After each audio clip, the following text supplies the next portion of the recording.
Pour cette nouvelle émission de Élève-toi avec les enfants.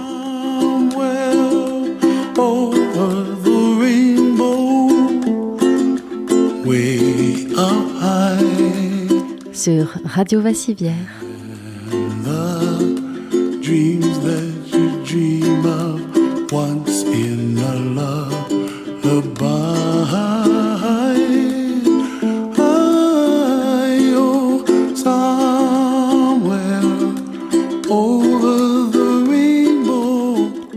Une émission pour ceux qui s'occupent des enfants en famille ou en milieu professionnel et qui ont envie de s'élever avec eux en même temps qu'ils leur permettent d'exprimer tout ce qu'il y a de plus merveilleux en eux.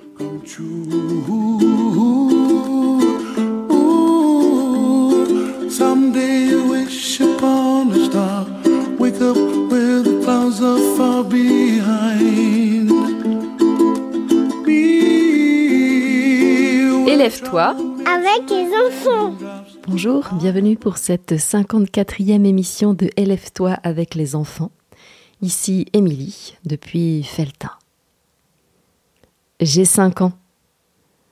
Laisse-moi compter les pétales, lire dans les étoiles, écrire sur la terre, m'inventer des mystères.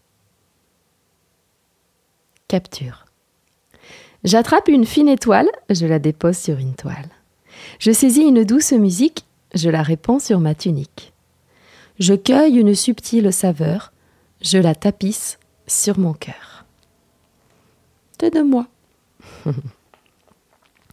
Je vais commencer par une lecture. Chance ou malchance? C'est un album de Yann, alors je m'excuse Yann, 2AS, ça s'écrit, mais je ne sais pas si ça se dit comme ça, en Belgique, voilà, aux éditions Alice Jeunesse. Chance ou malchance, je vous ai déjà lu Super Lumineuse de Yann 2S. Alors moi j'adore, c'est lui qui fait les dessins, c'est lui qui écrit, et en plus c'est en vers. Petit garçon et ours jouaient dans la forêt. Ils couraient, sautaient, grimpaient, imaginant des pays lointains et de terrifiantes créatures, dans d'incroyables et passionnantes aventures. Soudain, ours trébucha sur une pierre et dégringola. Couvert de boue et de feuilles, il se redressa. Petit garçon accourut, tout paniqué. « Oh, quelle malchance! Te voilà tout amoché !»« Chance ou malchance, qui peut le dire ? Je suis juste tombé, affirma ours en se relevant. Oh, et regarde plutôt ce que je viens de découvrir, un magnifique petit caillou étincelant. »« Incroyable ! Un diamant !» s'exclama petit garçon. « Avec ça, tu pourras acheter ce que tu voudras, des jouets, des livres, du miel ou des bonbons. Oh, c'est bien une chance d'être tombé à cet endroit. »« Chance ou malchance, qui peut le dire ? C'est juste une pierre. Rien ne prouve qu'elle fera notre bonheur. Mais allons au magasin si tu le désires. » Et aussitôt ils se mirent en route, de bonne humeur. Alors qu'il sentait une appétissante odeur de bonbons, ours dit au garçon. « Attends, la pierre n'est plus là. Elle a dû glisser de la poche de mon pantalon. »« Oh non !» s'exclama l'enfant, « quelle malchance tu as !»« Chance ou malchance, qui peut le dire ? J'ai juste perdu un caillou, il ne doit pas être loin. Essayons de trouver où il a pu atterrir. » Et ils se mirent à chercher dans tous les recoins. Tout à coup, ils dégringolèrent dans un trou profond et tombèrent sur un coffre débordant de pièces d'or. « Quelle chance d'avoir perdu ce diamant !» s'écria petit garçon. « Mais sinon jamais nous n'aurions trouvé ce trésor. » Chance ou malchance, qui peut le dire ? Trouver un butin n'arrive pas tous les jours, c'est certain. Remplissons nos poches et retournons au magasin. Je sens que mon ventre commence à rugir. » Ils repartaient avec des sacs remplis d'or et d'argent. Lorsqu'ils se firent surprendre par 3 voleurs, qui les dépouillèrent sans ménagement. « Quelle chance !» dit le garçon, tremblant de peur. Pardon. « Quelle malchance !» dit le garçon, tremblant de peur. « Chance ou malchance ? Qui peut le dire ?» déclara Ours serein. « C'est peut-être mieux de ne plus avoir ce trésor à porter. » Et ils continuèrent leur chemin, sans voir le pont s'écrouler sous le poids des brigands et de leur trop lourd butin. À leur grande surprise, ils furent accueillis avec joie pour avoir débarrassé le village des malfrats. La vendeuse leur offrit chocolat, biscuits et friandises. « Oh, c'est finalement une chance !» dit le garçon avec gourmandise. « Chance ou malchance ? Qui peut le dire ?» grommela Ours après quelque temps. « Nous avons mangé de très bonnes choses, c'est certain, mais c'était peut-être un peu trop pour nos ventres gourmands. Tout à coup, je ne me sens pas très bien. »« Oh, moi non plus !» bredouilla petit garçon en devenant tout vert. « Nous voilà malades alors qu'on avait encore tant de choses à faire. Si seulement on ne nous avait pas offert tous ces bonbons. Ah là, c'est sûr, on n'a vraiment pas de chance, » dit le garçon. « Chance ou malchance, qui peut le dire ?» marmonna Ours en s'endormant. Un méchant ogre qui passait par là les renifla. « Oh, ceux-ci sont malades !» pensa-t-il. « Pas très appétissant. » Et vers d'autres contes, il s'en alla.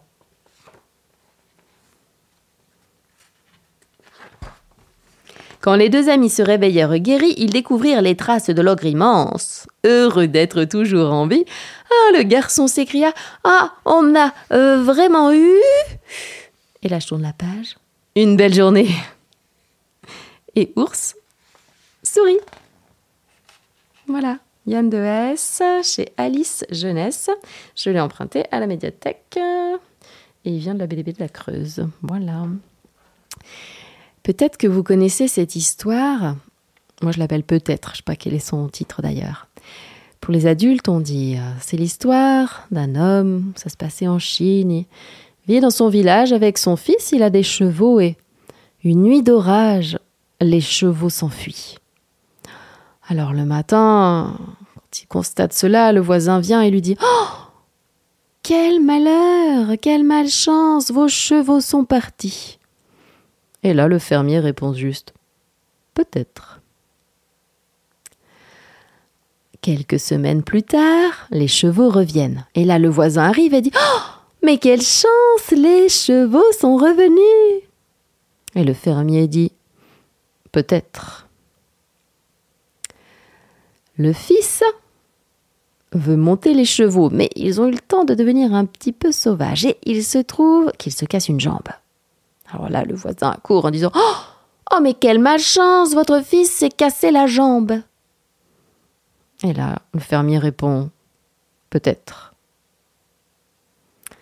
Ensuite arrive, je ne sais pas comment on l'appelle, celui qui vient dire « C'est la guerre. Mobilisation, que tous les jeunes hommes valides viennent s'inscrire pour partir à la guerre. » Ah bah là, c'était peut-être mieux. Hein. Bon, j'aurais pas dû dire cette phrase en plus parce que ça s'arrête là. Et oui, ce qui nous arrive, hein, se fouler un poignet alors qu'on avait prévu plein d'autres choses, rater son bus. Chance ou malchance ? Qui peut le dire ? Bonne chose, mauvaise chose ? On ne sait pas.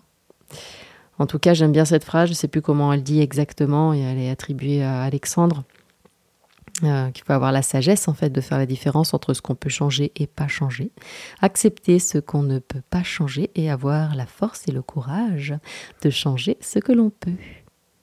Voilà, accepter ce que l'on ne peut pas changer. Très bien, alors, Tibilibadoum, la semaine dernière, enfin dans la 52, parce que je m'étais un petit peu emmêlé les pinceaux, j'ai commencé la lecture d'un livre qui s'appelle « Qui veut jouer avec moi » du docteur Lawrence Cohen.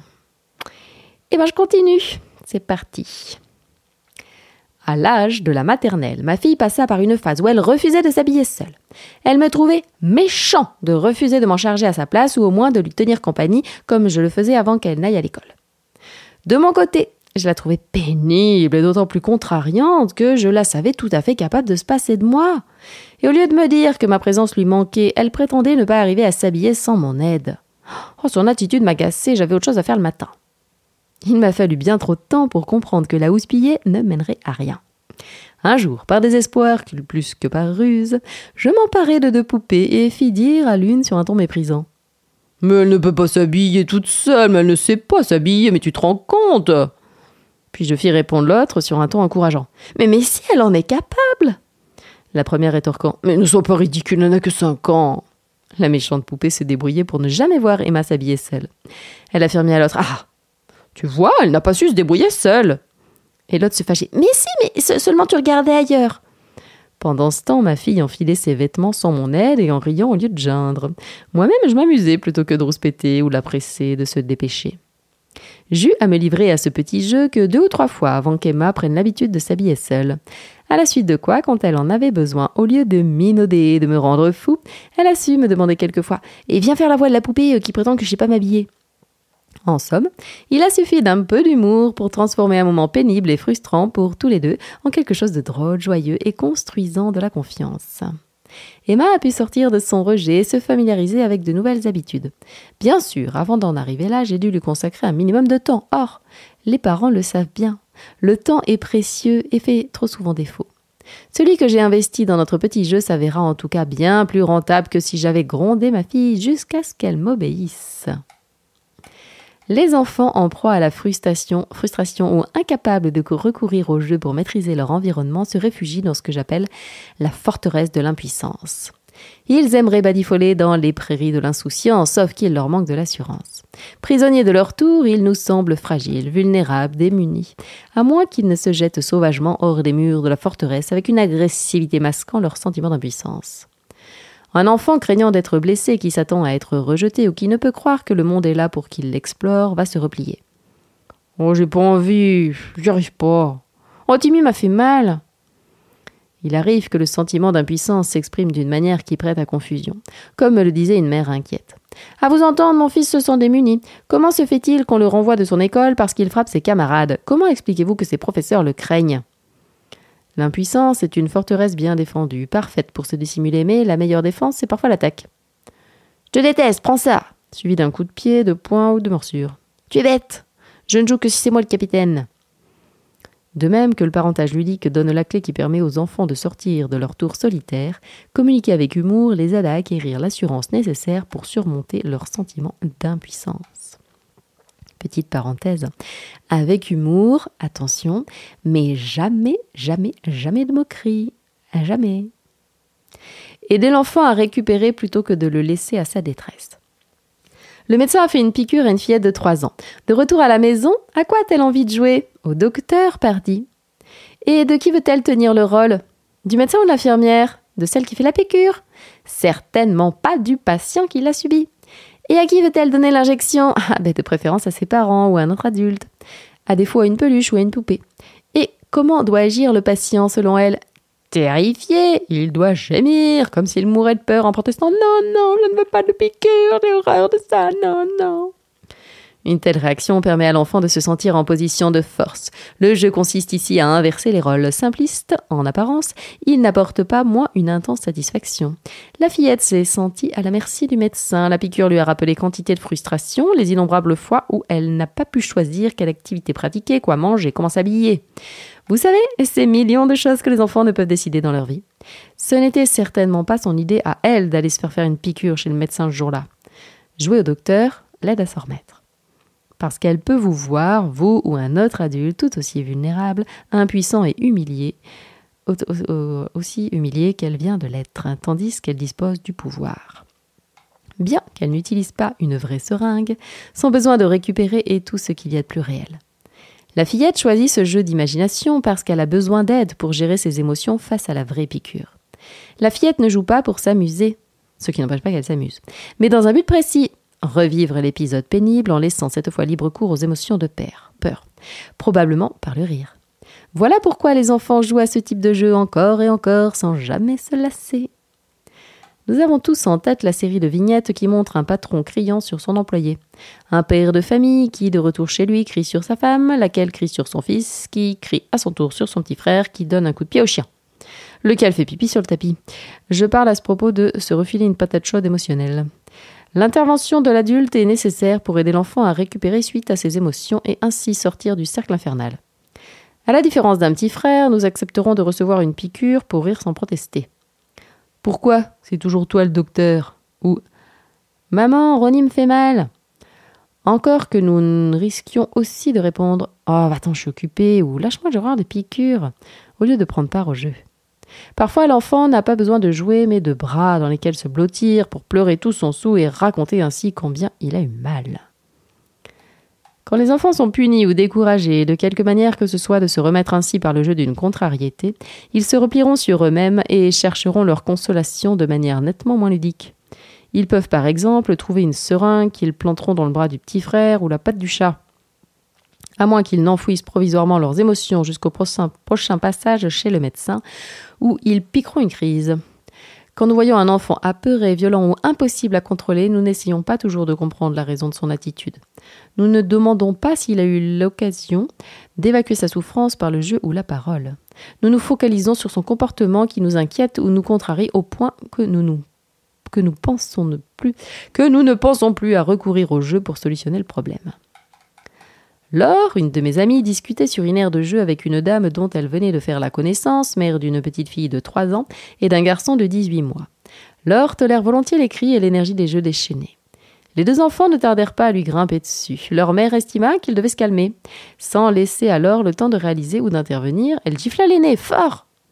Mon amie en eut le cœur brisé. Elle a horreur qu'on lève la main sur un enfant et brûlait d'envie d'expliquer à la mère qu'elle avait tort. Et d'un autre côté, elle se doutait bien que celle-ci n'était pas en état de l'écouter.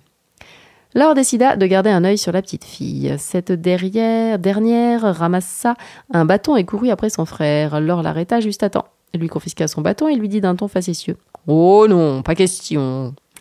La fillette éclata de rire et voulut rejouer ce jeu encore et encore. Elle ne songeait plus à s'en prendre pour de bon à son frère, du moins dans l'immédiat. La mère, consciente que mon amie venait de désamorcer une situation périlleuse, sans élever la voix ni lever la main sur personne, observa la scène avec grand intérêt. On imagine sans peine la punition de la fillette si elle avait attaqué son frère. Sa mère se serait estimée en droit de la gronder en oubliant qu'elle l'avait inutilement giflée pour commencer. Heureusement, le conflit se résout sur le mode du jeu. La tentative infructueuse de la fillette de se consoler de la gifle en frappant un être plus faible qu'elle déboucha sur un soulagement réel sans que nul n'ait reçu de coup. Mon amie n'avait pas eu grand-chose à faire. Elle s'était contentée de rester à proximité de l'enfant en s'assurant qu'elle ne blesserait personne et s'était adressée à elle sur un ton chaleureux et empreint d'humour. Ça va souvent ensemble. La fillette s'est chargée du reste en décidant de jouer à frapper son frère plutôt que de le frapper pour de vrai. Une piqûre chez le médecin ou une gifle ne constituent que 2 exemples des milliers de blessures et de plaies à penser de l'enfance. Aucun de nous ne peut espérer voir satisfait tous ses besoins. Aucun de nous ne sort de son enfance sans jamais recevoir insultes ou blessures. Par ailleurs, en sus de ces grands traumas et petites frustrations, un enfant doit chaque jour emmagasiner des quantités d'informations nouvelles. Songez à ces billions de données qu'il a à traiter. Il y a tant à découvrir et tout cela doit être trié, classé, mémorisé. Le jeu reste pour les petits le meilleur moyen, celui qu'ils préfèrent aussi, de relever le défi tant pour guérir des blessures que pour traiter ces nouvelles informations. Musique maintenant. Eh bien, nous allons écouter un morceau composé par Bach. L'Ave Maria. Ah, c'est écrit de Caccini en fait. Eh ben, peut-être je dis des bêtises. En tout cas, par Nina Solodovnikova. Je mets le lien sous la vidéo. Non, sous l'émission. Voilà. Bonne écoute.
Et vous êtes à l'écoute de la 54e émission de Élève-toi Avec les enfants.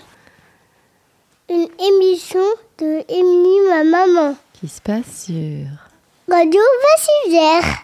Voilà. Sylphe et Dragon. Oh, je préfère écouter les mystères des sylphes et dragons, des licornes et griffons, des œuvres mystiques, aux féroces dinosaures dans leur triste décor des livres scientifiques. Avec 30 ans d'avance, mais bon. Avec un brin de lavandier dans ton cœur, je peins un divin câlin. Avec une... J'ai dit de lavandier, c'est de lavandin. Avec un brin de lavandin dans ton cœur, je peins un divin câlin. Avec une pluie de roses dont ta voix j'arrose les graines de ta prose. Avec un rayon de soleil dans tes yeux j'éveille une si pure merveille. Avec une pépite d'or dans tes mains tu savoures de l'or pour toujours. Petit poème que j'ai écrit et j'ai envie de lancer cet appel, là, maintenant, à tous les enseignants et les parents, tous ceux qui s'occupent d'enfants, ceux pour qui je fais ces émissions en fait. Un appel au sens de la beauté. Est-ce que quand je prépare l'espace dans lequel je reçois les enfants, est-ce que quand je prépare ce que je vais leur mettre entre les mains, ce que je vais leur faire fabriquer, les livres que je choisis, les cahiers que je choisis, est-ce que quand je prépare tout ça, je me demande, est-ce que c'est beau? Est-ce que ça me plaît de le voir? Est-ce que ça me fait du bien? Ben oui, imaginez les enfants qui grandissent dans un monde où les adultes ont pris soin, ont prêté attention à ce que chaque chose soit belle. Est-ce que vous pensez vraiment qu'on a toujours envie de faire la guerre avec ça? Imaginez qu'on enlève tout le noir, le gris, le rouge et le marron. Et qu'on entoure les enfants de beaux bleus, verts, roses, violets, jaunes, blancs, dorés. Que quand on choisit un livre pour apprendre la lecture au CP, eh bien il est beau, les histoires sont belles. Ça rime peut-être même. Et c'est pas tout débilou ou tout moche. Ouais. Quand on leur imprime des feuilles, si c'est joli ou c'est du truc pris sur cartable.net. Mais j'en ai distribué moi aussi pourtant des feuilles en noir et blanc. Moi j'aimerais pas recommencer, je recommencerai pas d'ailleurs, tiens.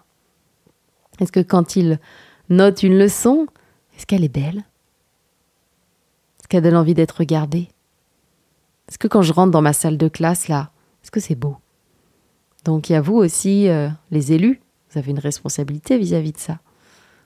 Comment elles sont les classes dans lesquelles les enfants viennent passer du temps?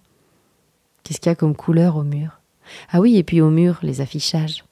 Est-ce que les affichages que je prépare sont beaux?